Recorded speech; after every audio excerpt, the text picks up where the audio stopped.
There was a man. His name was Heshi.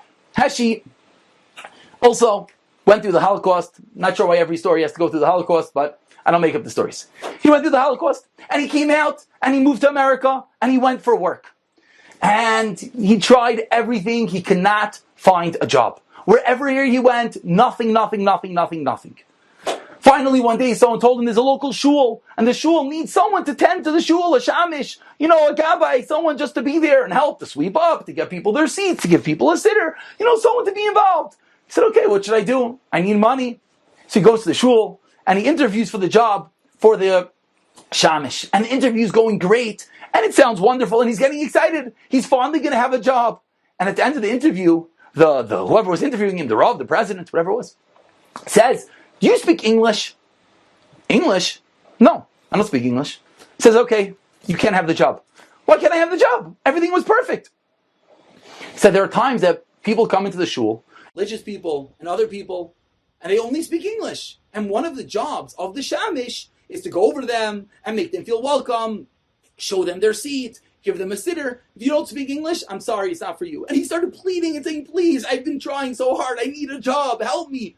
I'm sorry, this is not for you. And he went out a broken person.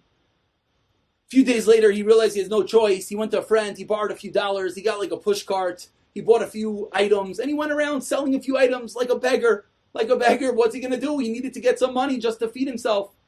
And he went, and he was good. And he sold a few items, and he bought a few more, and he sold a few more. And he was going and going and going.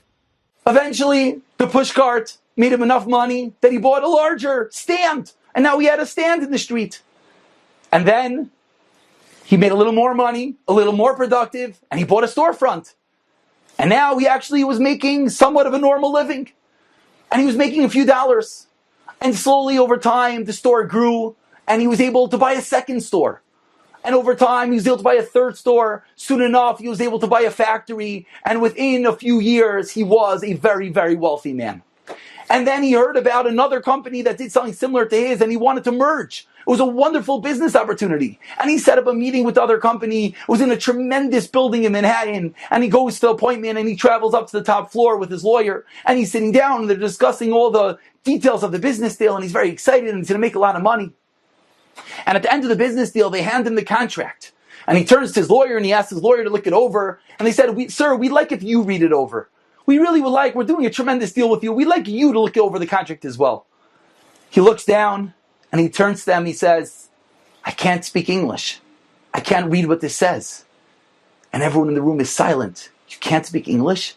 You think we're going to do a deal, $1 million deal with someone who can't even read English?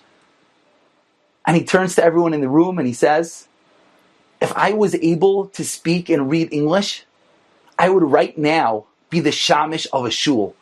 Only because I can't read English, that's why I'm a wealthy businessman. That's why I was able to start off. And he tells them the whole story, how the shul didn't want him, so he started with the push cart, and then he got another push cart, then he got a stand, and then he got a store, then he got a second store, then he got a factory, and now he's where he is today.